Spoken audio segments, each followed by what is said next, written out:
하나님의 말씀 함께 봅니다. 마태복음 19장 16절에서 22절 말씀입니다. 신약 32페이지입니다. 마태복음 19장 16절에서 22절 말씀 봉독합니다. 어떤 사람이 주께 와서 이르되 선생님이여 내가 무슨 선한 일을 하여야 영생을 얻으리이까? 예수께서 이르시되 어찌하여 선한 일을 내게 묻느냐? 선한 이는 오직 한 분이시니라. 내가 생명에 들어가려면 계명들을 지키라. 이르되 어느 계명이오니까? 예수께서 이르시되 살인하지 말라, 간음하지 말라, 도둑질하지 말라, 거짓 증언하지 말라, 내 부모를 공경하라, 내 이웃을 내 자신과 같이 사랑하라 하신 것이니라.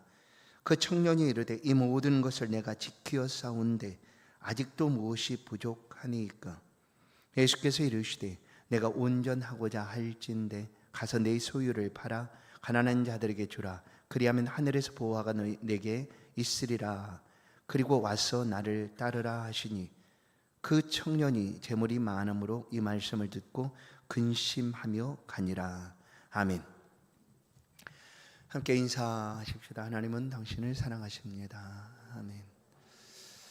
천국을 거절한 청년이라는 제목으로 말씀을 함께 나누겠습니다. 무더위 속에서도 천국 백성으로 성도로 수고로이 땀을 흘리며 살아가시는 성도 여러분 모두를 주의 이름으로 축복하고 이 시간 환영합니다. 오늘 말씀은 천국을 거절한 청년입니다. 혹시 여름 휴가를 다녀오신 분이 계실 것이고 또 아직 계획하고 계신 분도 계실 것입니다. 가장 좋은 휴가지가 어딜까?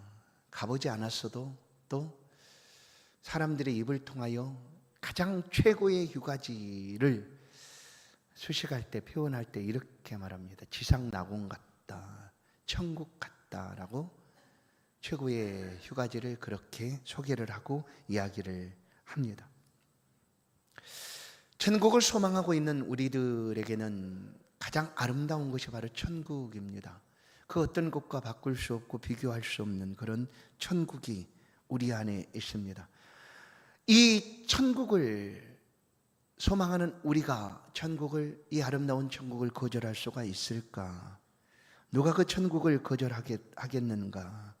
그런데 오늘 말씀 속에서 이 아름답고 좋은 천국을 거절하고 있는 한 사람의 이야기를 우리 가운데 들려줍니다. 이 본문의 이야기를 우리가 함께 살필 때 바로 이 본문의 이야기 앞구절이죠. 그리고 이 이야기를 마친 후 그 뒷구절에 어떤 내용들이 기록되었는가를 보면 오늘의 이 본문의 내용이 무엇을 우리 가운데 들려주고자 하는가를 정확하게 알 수가 있습니다. 이 본문의 앞구절에 예수님께서 한 어린아이를 세우십니다. 그리고 천국은 이런 자들의 것이다 라고 말씀을 합니다. 총 바로 이 어린아이 같은 자들의 것이다 라고 이 어린아이를 안고 축복하며 천국을 얘기합니다. 이 예수님의 말씀 속에서 천국을 얻는, 천국을 소유한 사람들의 특징을 예수님의 말씀 속에서 우리가 만날 수가 있습니다. 첫 번째는 어린아이와 같이 자기를 낮추며 믿음으로 살아가는 사람이죠. 천국 백성의 특징이 바로 이와 같다라는 거예요. 어린아이처럼 신뢰하고 의지하며 온전히 하나님을 바라보는 그 믿음, 그것이 바로 천국 백성의 특징이다. 또 하나는 높이거나 자신을 자랑하지 아니하고 겸손하게 삶을 살아가고 있는 사람, 그 사람이 바로 천국 백성의 특징이다라고 우리가 이 말씀을 통하여 알 수가 있습니다. 이 말씀이 맞춰진 다음에, 오늘 본문을 마친 다음에 제자들이 예수님께 묻습니다. 물론 예수님께서 이런 말씀을 하시죠. 부자가 천국에 들어가기 참 어렵다라고 말씀을 하십니다. 그러자 제자들이 그럼 누가 천국에 들어가겠습니까? 라는 그런 물음을 예수님께 합니다. 마태복음 19장 25절 제자들이 듣고 몹시 놀라 이르되 그러면 누가 구원을 얻을 수 있으리까? 오늘 이 말씀 속에서 천국, 구원, 영생 그리고 이 생명은 동일한 의미로 다가오고 있습니다. 누가 천국에 영생에 들어갈 수가 있습니까? 라고 제자들이 묻고 있어요. 그러면 오늘 본문의 내용이 어떤 내용인가를 우리가 알 수가 있습니다. 그것은 바로 천국에 관한 내용이다라는 거예요. 이 어떤 사람, 이 16절에서는 어떤 사람이라고 말하지만 결국 이 어떤 사람은 청년으로 예수님께서 소개합니다. 청년이었습니다. 이 청년이 예수님께 찾아와서 어떻게 하면 영생을 얻겠습니까? 라는 물음을 예수님께 하고 있습니다. 그런데 이 청년의 모습을 보면 이제 성경 기록한 대로 그는 부자였습니다. 그리고 누가복음을 보면 그는 관원이었어요. 관원. 오늘날도 보면 공무원 같은 사람이죠. 부자였고 또 관원이었습니다.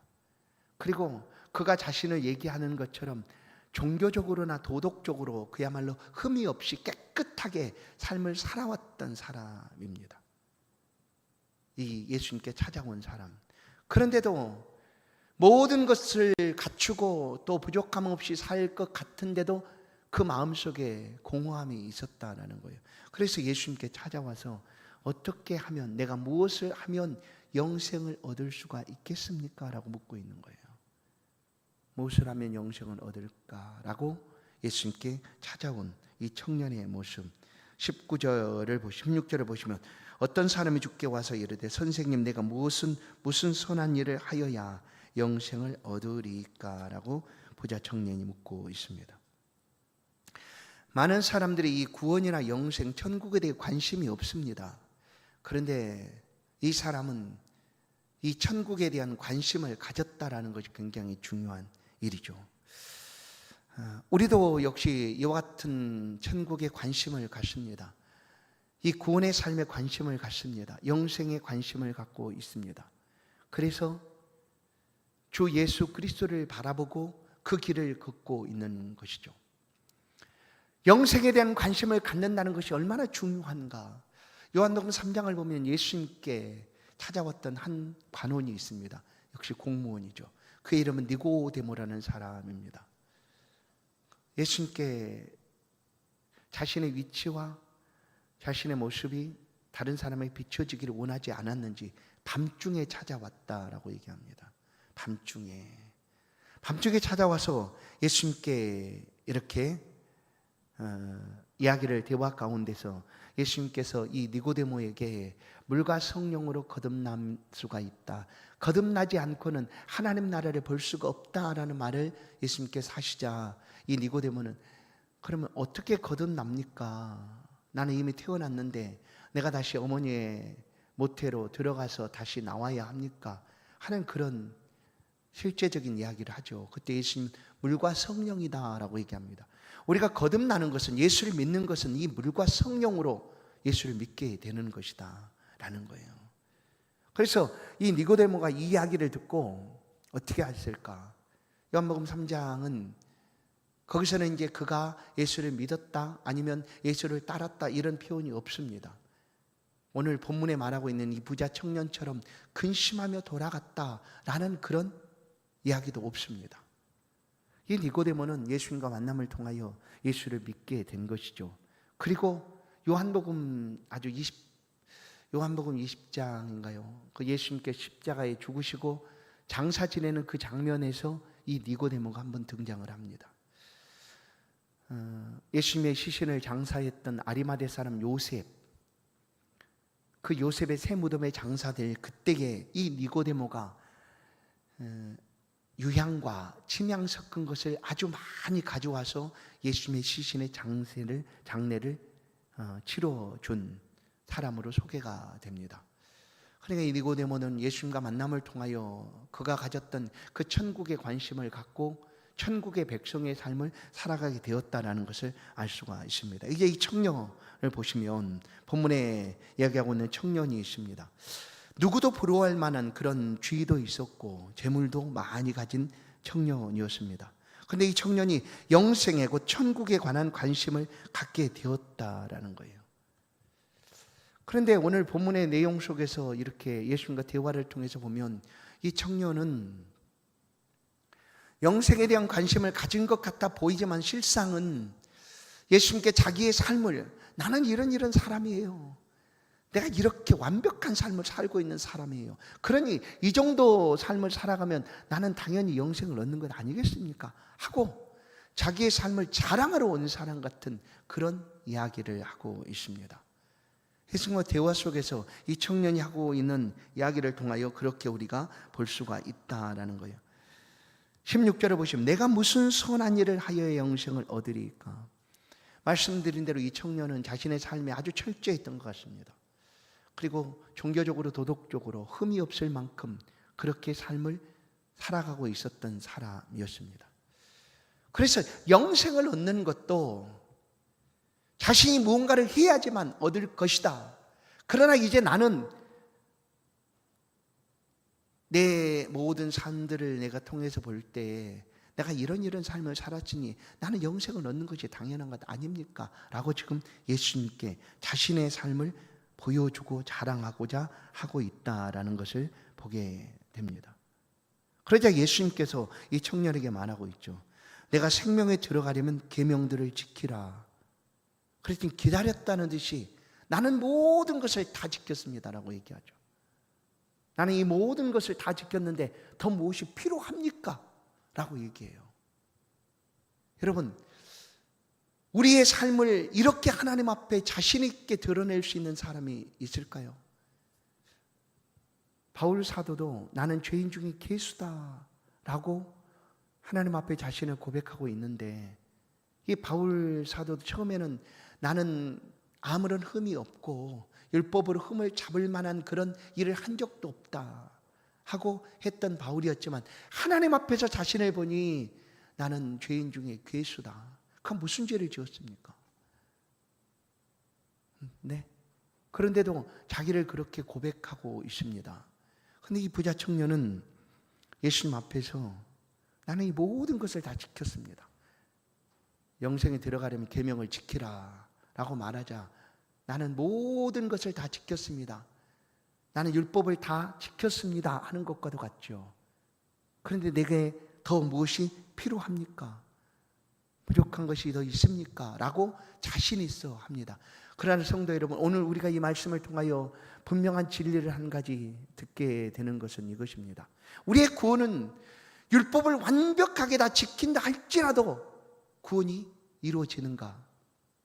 그럴 수가 없다라는 거예요. 왜냐하면 율법을 가정에서 우리는 다 지킬 수 있는 사람이 있다라고 말하지만 아무도, 어떤 사람도 율법을 완전하게 지킬 수가 없습니다. 그 이유는 모든 사람이 죄를 지었기 때문이다. 율법은 지키면 구원을 얻는다가 아니라 너는 죄인이다 라는 것을 율법을 통해서 깨닫게 되는 것이다 라고 말합니다. 그런데 이 청년은 자신이 그 모든 율법을 다 지켰습니다.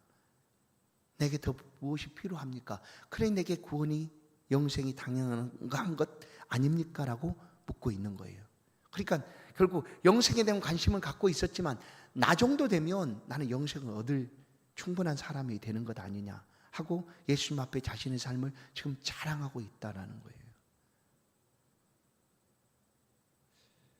만약에 이 사람이 이런 행위를 통해 영생을 얻는 것이었다면 예수님이 이 땅에 오실 필요가 없으셨습니다.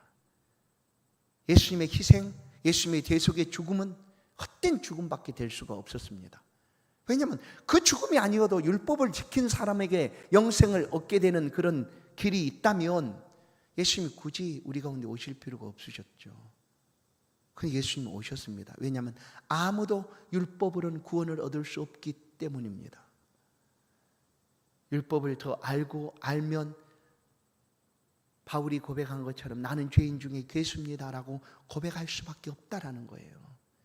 그런데 지금 이 청년은 예수님 앞에서 얼마나 자신이 선한 행위를 가지고 또 삶을 살아왔는가 하고 자랑을 하며 예수님 앞에 묻고 있는 거예요. 이 정도 되면 나는 영생을 얻을 수가 있는 것 아닙니까? 하는 거죠. 그래서 예수님께서 말씀합니다. 그래? 그렇다면 한 가지 부족한 것이 있다. 내 있는 소유를 팔아라 라고 얘기를 합니다. 그러자 이제 이것 때문에 이 청년은 고민을 하게 되었다라는 거예요. 성도 여러분, 영생과 구원 그리고 천국을 얻는 것은 우리의 어떠한 의지나, 예를 들어서 우리의 모든 소유를 다 내려놓았다 할지라도 그것이 그냥 우리 가운데 주어지는 것이 아니에요. 우리의 어떤 행위로도 우리가 천국, 곧 영생 구원을 얻을 수 없다라는 거예요. 어떠한 행위,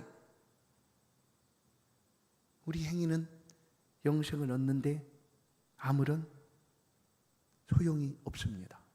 굳이 이 행위를 우리가 찾아 따진다고 하면 나의 행위가 아니라 예수 그리스도께서 우리를 위하여 피 흘려 죽으시고 계속해 주신 그 예수님의 행위, 그 은혜의 그 결과로 우리가 구원을 얻는 것이지 나의 행위는 없어요. 그런데 이 젊은이는 자신의 행위는 마땅히 구원받을 수 있을 그런 충분한 행위다라고 지금 말하고 있는 것이죠. 그러나 예수님은 그것이 아니다라고 오늘 우리 가운데 말씀을 합니다. 왜냐하면 우리가 구원을 얻는 것, 우리가 천국을 소유하는 것은 오직 한 가지뿐입니다. 그것은 하나님의 은혜입니다. 하나님의 은혜. 아니, 이런 사람에게 그런 은혜가 왜 임합니까? 그거 잘 몰라요. 우리도. 나도 잘 몰라요. 왜 임하는지는. 하나님이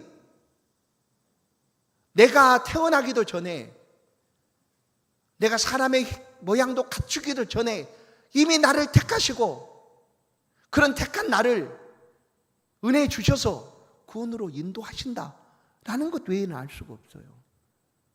왜 그렇게 하시는지 몰라요. 하나님의 전적인 은혜예요. 다른 어떤 것이 끼어들 수 없는 것이 바로 구원의 은혜입니다. 우리에게 구원은 하나님의 은혜요 선물이다라는 거예요.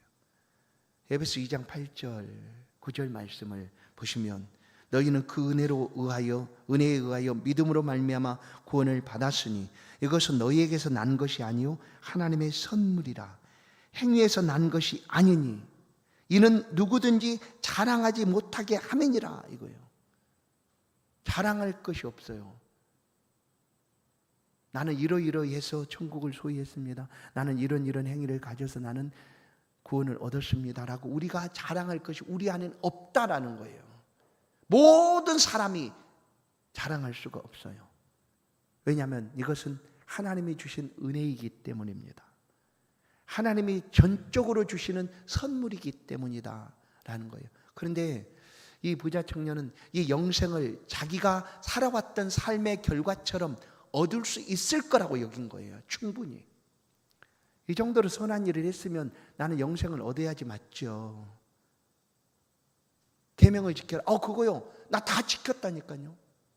혹시 나한테 더 부족한 것이 있을까요? 라고 묻고 있는 거예요. 그래서 예수님께서 그 청년에게 하시는 말씀이 내 소유를 팔아라 라고 얘기합니다. 소유를 팔아라. 여러분, 소유를 판다 할지라도 사실은 우리가 구원을 얻는 것이 아니죠. 왜 예수님께 소유를 팔라고 말씀하실까? 한 가지 부족한 것이 있다라고 말씀하실 때 왜 예수님께서는 그 청년을 향하여 내 소유를 팔라라고 얘기를 하실까? 소유를 팔라고 하시는 것에 대한 말씀 속에 많은 사람들이 오해를 할 때가 있습니다. 교회 갔더니 내가 가진 모든 것을 다 빼앗아 가려고 한다. 내 모든 소유를 다 하나님께 바치라고 한다 하면서 오해를 합니다. 소유를 팔라는 것이 내 모든 것들을 하나님이 다 가져가기 위함인가? 아니에요. 오늘 소유를 팔라라는 말씀 그 다음에 나오는 그 말씀 속에 방점을 딱 찍어야 돼요. 뭐냐면 보세요. 왜 소유를 팔게 하시는가 하는 거예요. 영생을 얻기 위해서 찾아온 이 청년이 이 소유 때문에 영생을 얻지를 못하고 있다는 거예요. 영생을 가로막고 있는 장애물이 되고 있음에도 그는 깨닫지를 못하고 있기 때문에 영생을 얻기를 원한다면 소유를 팔아라 라는 거예요. 소유를 팔아라. 소유를 판다고 영생을 얻는 것이 아니고 그 다음을 봐야 돼요. 그 다음에 뭐라고 말씀합니까? 내 소유를 팔아 21절 가난한 자들에게 주라. 그리하면 하늘에서 보화가 내게 있으리라. 그리고 와서 나를 따르라요. 뭐예요? 따르라는 거죠. 예수를 따르라는 겁니다. 그런 다음에 와서 나를 따르라 하는 것이 중요합니다. 소유를 우리가 다 판다고 구원을 얻는 거. 그러면 우리가 생각할 때, 내가 이 모든 소유를 다 팔았기 때문에 나는 구원을 얻었어. 이런 행위를 가졌기 때문에 나는 구원을 얻은 거야 라고 할 수 없다는 거예요. 왜냐하면 그렇게 해서 얻는 구원이 아니니까. 구원은 전적으로 하나님이 주신 은혜의 선물이다 라는 거예요.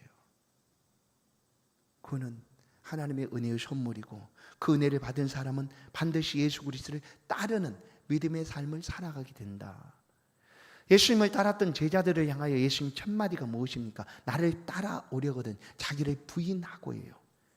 자기를 부인하고 자기 십자가를 지고 나를 쫓으라 라고 얘기해요. 그러면 자기 부인이라는 건 뭘까요? 여러분은 어떻게 여러분 자신을 부인합니까? 이게 뭘까요? 나를 부인하라는 것 딱 한마디로 말하면 나는 내가 아니다라는 것 아니에요? 부인하는 거니까. 나는 내가 아니다라는 거예요. 그러나 지금껏 내가 살아왔던 모든 삶의 주인은 나였습니다. 내 삶의 주인도 나였습니다. 내가 원하는 대로 나는 삶을 살아가고 있었습니다. 누구의 간섭이나 타치받는 게 싫고 그냥 내가 원하는 대로 내 삶을 계획하고 원하는 대로 삶을 살았어요. 그게 바로 내 삶이었어요. 그런데 예수를 따르는 믿음의 삶이라는 것은 어떻게 시작되는가? 부인하는 거예요. 나는 내가 아닙니다. 나는 내 삶의 주인이 아닙니다. 이 모든 것들이 내 것도 아닙니다 하고 부인하라는 거예요. 자기 부인. 거기에는 우리가 가장 소중하게 여기는 물질도 내 소유도 재물도 다 포함되겠죠. 그것을 부인하지 않으면 예수를 따를 수 없기 때문이에요. 왜 예수님께 내 소유를 팔라고 할까요? 우리 가운데 있는 이 소유가 우리를 참 편안하게 할 수 있습니다. 그렇지 않습니까? 솔직하게. 안정을 가져다 주지 않습니까? 그렇죠? 편안하고 안정감을 우리의 삶에 가져다 줍니다. 그런데 이것이 영생으로 나아가는 길을 막고 있다는 사실을 우리가 잘 인지를 못해요. 누가복음 12장을 보면 어리석은 부자 이야기가 예수님의 비유를 통하여 우리 가운데 들려집니다. 어리석은 부자 비유죠. 이제 형제들이 와서 예수님 우리 아버지의 재산을 상속해야 되는데 자꾸 형이 내 말을 안 듣습니다. 동생 내 말을 안 듣습니다. 그냥 예수님 한마디 해주시면 그냥 딱 해결될 것 같아요. 이렇게 와서 예수님께 얘기하는 거예요. 그러자 예수님께 이 비유를 하는 거예요. 어리석은 부자 비유예요. 이제 부자 비유를 하는데 나중에 보니까 어리석은 자다라고 표현해서 어리석은 부자 비유라고 얘기를 하는데 왜 어리석다라고 말할까요? 이 부자는 그냥 삶의 목적이 자신의 소유를 많이 가지는 거였어요. 이 땅에서. 그래서 그 소유를 채워 넣을 창고가 부족하니까 그 창고를 허물고 커다랗게 짓고 소유를 그 창고에 가득 채웠어요. 그랬더니 마음이 이제 좋아진 거예요. 이제 염려, 걱정, 근심이 없다. 그거잖아요. 문제될 거 없고 안정되고 편안하다. 이제 먹고 살 걱정이 없어졌다. 이런 거예요. 그렇게 이제 이제 나는 만족한다 하고 얘기하고 있을 그때에 하나님이 오늘 밤 내 영혼을 가져가면 네가 한 모든 것이 누구것이 되겠느냐 하는 그런 이야기를 예수님 비유로 하지 않습니까? 소유 때문에, 그 많은 소유 때문에 하나님께 나아갈, 하나님을 발견할 영생을 놓쳐버리기 때문에 예수님은 소유를 팔라라고 얘기하는 거예요. 예수님은 이 부자 청년을 아셨어요. 물론 선한 일을 하면 영생을 얻습니까 하고 관심을 갖고 오는 것 같았지만 예수님은 잘 아시죠. 어떻게 아셨을까요? 영생 관심은 갖고 있지만 그 많은 소유 때문에 고민하고 갈등하고 있구나. 예수님 아신 거 아니에요. 그래서 예수님께서 오늘날 말하면 처방, 영생을 얻는 길에 대해서 얘기를 하는 거예요. 내 소유를 팔아라. 그런 다음에 나를 따라라 라는 얘기예요. 그랬더니 결론이 뭡니까? 이 부자 청년이 그것이 싫어서 나를 따르라고 말하지만 싫어서 근심하며 떠나갔더라 라고 22절에 말씀하고 있습니다. 그 청년이 재물이 많음으로 이 말씀을 듣고 근심하며 가니라 라고 말씀을 합니다. 성도 여러분, 오늘 이 말씀은 이 부자 청년에게 하고 있는 말씀이지만 오늘 우리 가운데 주시는 말씀이지 않습니까? 우리 가운데 가장 좋은 천국이 있습니다. 그 어떤 것과 바꾸지 않겠다라고 우리는 얘기를 합니다. 그런데 천국을 살아가는 동안 우리가 이 부자 청년처럼 많은 소유물 때문에 그 하나님을 채워야 되는 우리의 마음 가운데 하나님이 아닌 다른 것으로 채워가고 있는 것 아닌가 하는 거예요. 여러분, 진리는 이것입니다. 비워야지 채울 수가 있다라는 거예요. 비워야지. 나를 비워야지 예수로 채워집니다. 나를 비워야지 하나님의 성령이 그 자리에 들어와 살아가실 수가 있습니다. 여전히 내가 내 삶의 주인이다 하면 겉으로는 예수를 따라 닮아 살아가는 것 같지만 사실은 예수를 따르는 삶이 아닌 거죠. 그래서 예수님은 소유를 팔으라 라고 얘기하는 거예요. 자기를 부인해라 라고 말씀하고 있는 거예요. 그러니 소유를 팔라라는 말씀은 하나님이 가져가시겠다라는 것이 아니에요. 가장 중요한 것이 내 생애에서 내 삶에서 가장 소중한 것이 무엇인가를 알라는 거죠. 지금까지는 내가 내 삶의 주인이었다면 그것을 팔아버리면, 부인하면 이제 그 자리에 아닙니다. 하나님이 가장 소중합니다. 주 예수 그리스도를 믿는 이 신앙의 삶이 내게는 너무나 중요합니다. 이것과 다른 것을 바꿀 수 없습니다. 그 자리에 다른 것을 세울 수가 없습니다. 우상 아니에요? 우상. 세울 수 없습니다. 라고 우리는 고백하는 것. 그것이 바로 소유를 판다는 의미입니다. 그리고 그 다음에 예수를 따르는 삶입니다. 사랑하는 성도 여러분, 우리가 왜 예수를 믿습니까? 왜 예수를 따릅니까? 예수 안에서 본 것 아닙니까? 그 안에 생명이 있다는 것을 우리가 본 것 아닙니까? 예수 안에 천국이 있음을 우리가 본 것 아닙니까? 그 좋은 천국과 생명을 무엇 때문에 우리가 포기하고 멈출 수가 있겠습니까? 소유 때문에요? 잠깐의 만족을 줄 수는 있죠. 이 세상의 것들이. 그런 것들은 언제나 다 사라지고 없어질 것들입니다. 천국은 우리의 삶에 영원하게, 영생은 우리의 삶에 영원토록 우리의 삶을 주장하는 것이죠. 그것을 위하여 팔라라고 말하는 거예요. 소유를 팔고 그 다음에 따르면, 그가 처음에 예수님께 찾아와서 내가 무슨 선한 일을 하여야, 어떤 선한 일을 하지 않아도 돼요. 할 필요가 없어요. 왜냐하면 구원은 이미 영생은 얻은 것이니까. 그 다음에 구원을 얻은 하나님의 백성들이 마음껏 주의 이름으로 선한 일을 할 수가 있는 거예요.